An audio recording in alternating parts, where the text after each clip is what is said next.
सनातन धर्म में 4 स्तंभ हैं जिन्हें हम 4 धामों के नाम से भी जानते हैं। देश के पूरब, पश्चिम, उत्तर और दक्षिण चारों दिशाओं में ये चारों धाम स्थापित हैं, जिसमें से एक धाम तमिलनाडु के रामेश्वरम में है, जिसे रामलिंगम के नाम से भी जाना जाता है। चारों तरफ से समुद्र से घिरा ये क्षेत्र तकरीबन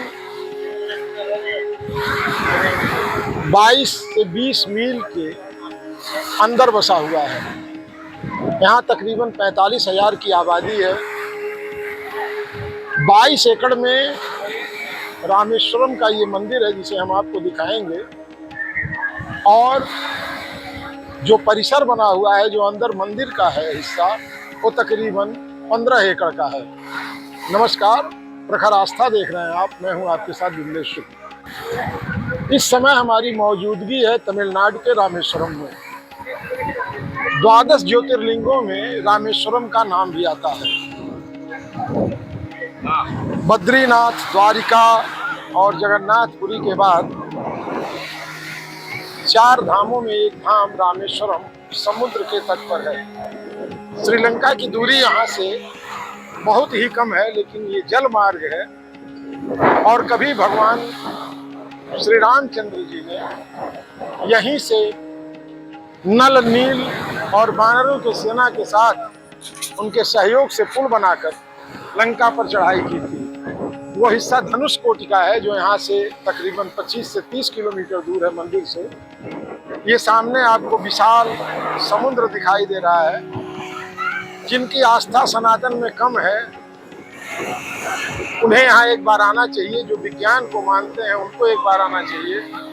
यहाँ लोग समुद्र की लहरों में स्नान करने के बाद, ये अग्नि तीर्थ के नाम से जाना जाता है, यहाँ से लोग स्नान करने के बाद मंदिर में बने कुल 22 कूपों के जल से स्नान करते हैं। वो 22 तीर्थ हैं जो मंदिर के अंदर बने हुए हैं।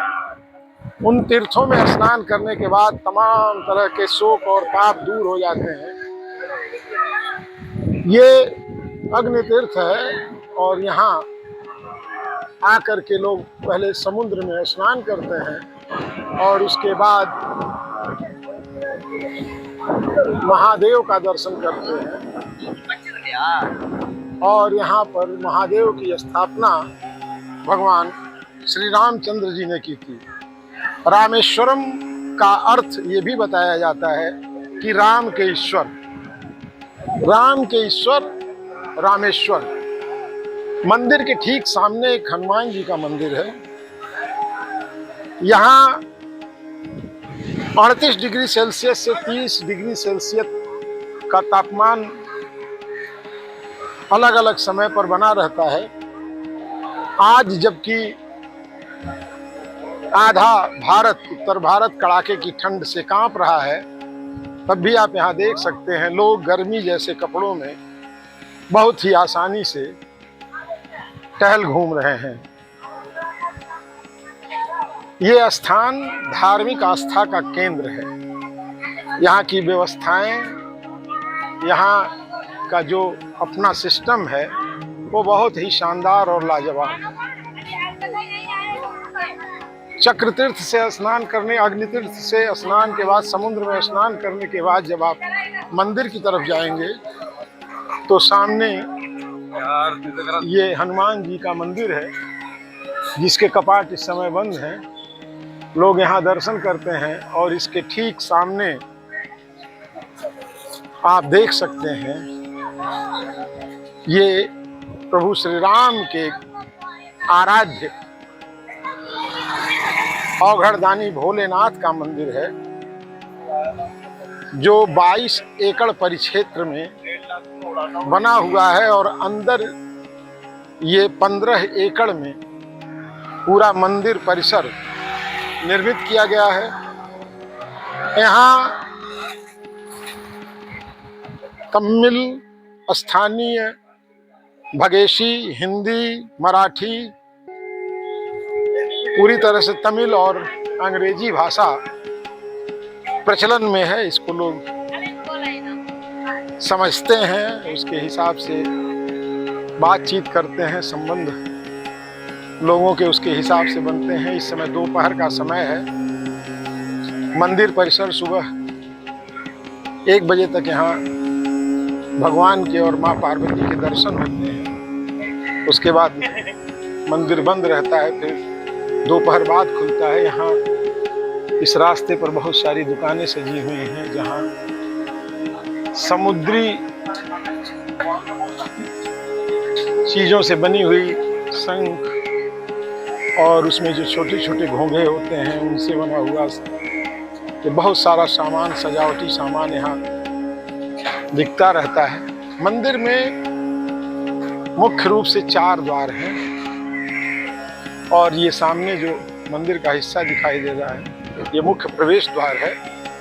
यहाँ से जब आप मंदिर से सड़क चारों तरफ बनी हुई है, जब दाहिनी तरफ जाएंगे तो वहाँ 22 कूपों में स्नान का मार्ग है। मंदिर के दक्षिण दिशा में, उत्तर दिशा में वो स्थापित है 22 कूप, जहाँ पर तीर्थयात्री समुद्र से स्नान करने के बाद पहुँचते हैं और वहाँ स्नान करते हैं। इसके लिए ऑनलाइन 25 रुपए की पर्ची कटती है और उस 25 रुपए में यहाँ सेवादार आपको उन कूपों के जल से आपको स्नान कराते हैं। स्नान कराने के बाद भगवान का दर्शन होता है। हालांकि कुछ नियम पहले से शिथिल किए गए, पहले बड़े कठोर नियम थे, लेकिन यात्रियों की संख्या बढ़ने पर इस तरह का कुछ प्रबंध किया गया कि लोगों को दिक्कत न हो। तो अब यात्रियों को भी काफ़ी सुविधा मिल रही है। डिजिटल इंडिया होने के बाद बहुत सारी चीज़ें सामान्य रूप से घर बैठे आप कर सकते हैं। रेल टिकट से लेके होटल और यहाँ मंदिर में दर्शन तक की पर्ची आसानी से मिल जाती है। यहाँ विशेष दर्शन के लिए भी पर्चियाँ मिलती हैं और उस विशेष दर्शन की पर्चियों से आप यहाँ पहुँच करके और आराम से दर्शन कर सकते हैं। ये सामने मुख्य मंदिर है और यहाँ सामने साक्षात भगवान राम के द्वारा स्थापित महादेव विराजमान है। और जब हम बाएं तरफ आगे बढ़ते हैं, आपको मैं साथ साथ ये दर्शनार्थियों की आप कतार देख सकते हैं। जिन्होंने सुबह दर्शन नहीं किया या जिन्हें आने में विलम्ब हुआ, वो यहाँ लाइनों में लगे हुए हैं और इन लाइनों में लगे हुए लोगों को थोड़ी देर के बाद दर्शन का भी लाभ मिल जाएगा। यहाँ बहुत सुनियोजित तरीके से सब कुछ व्यवस्थित है। दिन रात यात्रियों का आना और जाना लगा रहता है। दक्षिण भारत से लेकर के हर तरह के व्यंजन भी यहाँ तीर्थयात्रियों के लिए तमाम प्रतिष्ठानों, दुकानदारों के द्वारा उपलब्ध कराए जाते हैं। कुछ यहाँ लंगर भी चलते हैं, बहुत सारे ऐसे। और आप देख सकते हैं कि मंदिर परिसर के किनारे एकदम सटे ये बनाया गया है, रैंप बना है और इस कॉरिडोर से हो करके मंदिर तक लोग जाते हैं। बीच में माता पार्वती का बाएं तरफ मंदिर है। यहाँ सर्वाधिक ये नारियल पानी, हालांकि इसकी कीमतें तो वही हैं जो अन्य जिलों में हैं, लेकिन उसके बावजूद जब यात्री आते हैं तो उनका एक रोमांच होता है कि स्थानीय चीज़ों को भी वो उपयोग करें। तो यहाँ आप नारियल पानी इस समय, ये तो प्रमाणित है कि मर्यादा पुरुषोत्तम श्री राम ने यहाँ पर शिवलिंग की स्थापना की थी। अब ये अलग विषय है कि लंका विजय के पहले या लंका विजय के बाद। इस विषय पे आपकी क्या राय है हमें कमेंट बॉक्स में बताइएगा। बाकी हमारे साथ अब तक बने रहने के लिए बहुत बहुत धन्यवाद।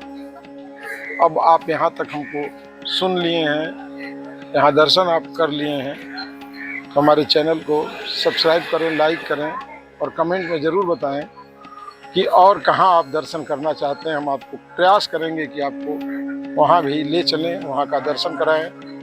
धन्यवाद।